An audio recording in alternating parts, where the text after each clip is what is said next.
You're listening to Civic Media.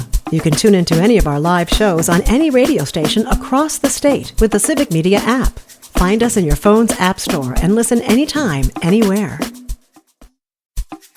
This is your WLAK Daily News Roundup for Lake Air, 107.5 FM and 1260 AM in Amory.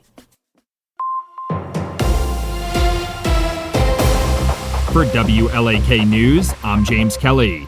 A Dallas man charged with making terrorist threats after threatening to shoot staff members at the Rice Lake Veterans Administration Center has been sentenced to 2 years of probation. 39-year-old Jonathan West entered into a plea deal at a hearing on Thursday, pleading guilty to felony making terrorist threats and misdemeanor unlawful phone use. According to court documents, West had called the Rice Lake facility multiple times the day of the incident and is accused of making similar threatening statements to 2 other VA offices. A Hayward woman was arrested after allegedly leading law enforcement authorities on a high-speed chase across Washburn and Sawyer counties. According to court documents, authorities attempted to initiate a traffic stop of 52-year-old Danielle Swan before she attempted to flee, swerving into oncoming traffic and driving down a wooded trail. Authorities say they deployed spike strips, attempted a pit maneuver, and eventually used non-lethal ammunition to take Swan into custody. Swan also allegedly admitted to smoking THC following her arrest.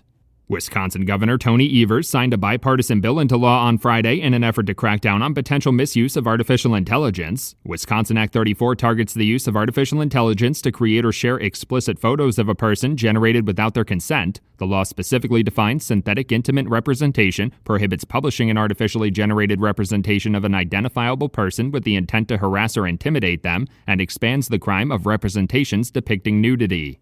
Quick Trip has announced it will no longer accept pennies at their locations as a result of a U.S. Department of Treasury announcement earlier this year. The Department of Treasury announced in May that it would stop minting copper pennies in an effort to phase out the coin, leaving a number of Quick Trip locations without pennies needed for change. Going forward, Quick Trip locations will begin rounding down the total of all cash purchases to the nearest 5 cents. Digital or card-based purchases will continue to be processed as the exact purchase amount.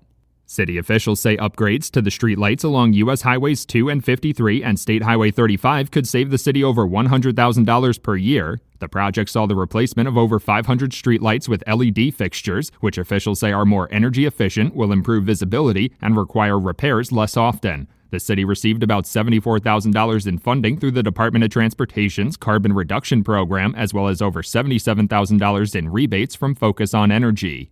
City of Ashland officials are exploring the possibility of purchasing the Northland College campus shortly after it was listed for sale. The school permanently closed last spring amid budget constraints, and portions of the campus, like the baseball and softball fields, have already been sold. The city council approved hiring a consulting company to examine potential uses for the 130-acre campus, as well as if purchasing it is financially feasible. They say they could develop a potential plan for the purchase by early November.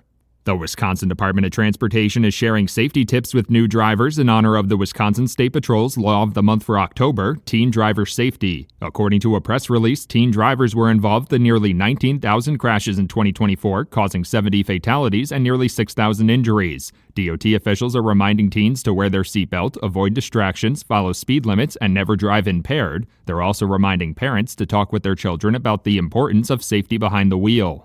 The Barron County Sheriff's Department requested 2 significant expenses from the County Executive Committee at their meeting on Wednesday. Sheriff's Office officials are asking for a radio upgrade estimated to cost around $1.5 million and a new patrol boat for around $80,000. They also say selling off some of their current equipment that needs replacement could help offset a portion of that cost. The full Barron County Board would need to approve the proposal with a 3/4 majority to authorize the purchases. The Wisconsin Department of Natural Resources held a public hearing on a proposed rule change for PFAS standards on Thursday. The forever chemicals have become a troublesome issue across the state as municipalities seek to remove them from their drinking water. The rule change considered on Thursday would bring the state's PFAS standards in line with Environmental Protection Agency standards. State law says Wisconsin's drinking water program cannot have looser standards than federal requirements under the Safe Drinking Water Act.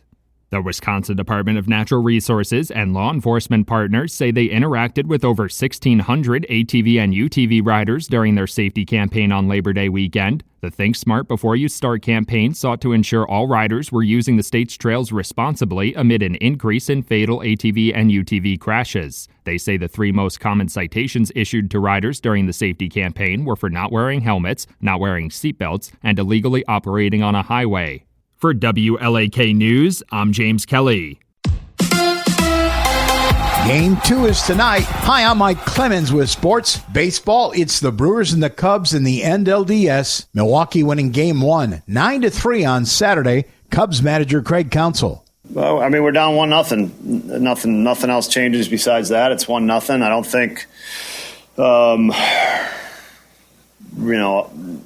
I'm not sure we'd manage the game differently on Monday, up 1-0, down 1-0. So I'm not sure it does. We made it harder for ourselves. We got to win 3 out of 4 now. They got to win 2 out of 4. That's it. The Cubs will start Shota Imanaga. Brewers manager Pat Murphy was asked. Murph, what are your pitching plans? Yeah, Ashby's going to start. No, I don't know if Priester will be next. I really don't. NFL, the Packers back at work after having a bye week. They host the Cincinnati Bengals Sunday at 3:25. With sports, I'm Mike Clemens. On your entertainment beat, I'm Pete Schwaba. Peaky Blinders is the gift that keeps on giving to its loyal fans. Netflix and the BBC have announced that the popular show about the Shelby crime gang is getting a 2-season sequel, according to Screen Rant. The period drama, created by Stephen Knight, will have 6 episodes in each season that will air on BBC One in the UK and Netflix worldwide. The new seasons will pick up after the Peaky Blinders movie, also written by Knight, called The Immortal Man. There is no release date yet for the film, which stars Cillian Murphy, Stephen Graham, and Rebecca Ferguson. There were rumors that the movie would be the end of the franchise, but that no longer appears to be the case. Knight says that the show will follow a new generation of Shelbys in the sequel. The Immortal Man will act as a bridge between the original show, which ran for 6 seasons, and the new iteration. There is one house that will be less full. Fraudsters Lori Laughlin and husband Massimo Giannulli have decided to take a break from their marriage. The couple was embroiled in a college admissions scandal in 2019 after bribing college officials to get their daughters of limited intelligence into a college. The couple pleaded guilty to conspiracy to commit fraud. Ex-Full House actor Laughlin spent 2 months and Giannulli 5 months in minimum security correctional facilities.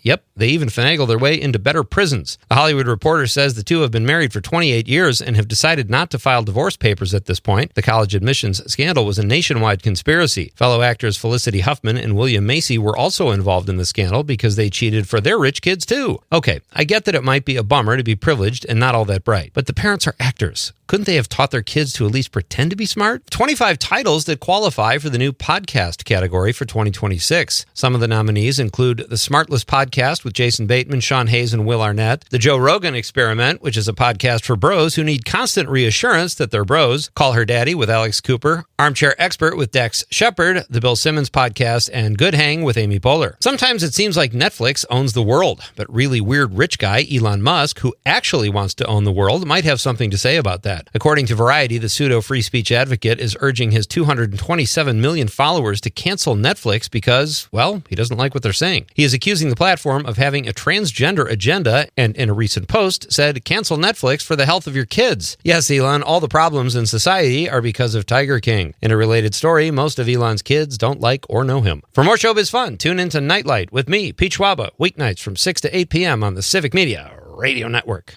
I'm meteorologist Brandon Bormans, feeling far more like fall today with partly sunny skies, a high temperature near 63. Mostly clear skies tonight, a chilly night with lows down into the upper 30s. Sunny and pleasant on Tuesday with high temperatures in the mid-60s. Current temperature is 46. That's your WLAK Daily News Roundup from Civic Media.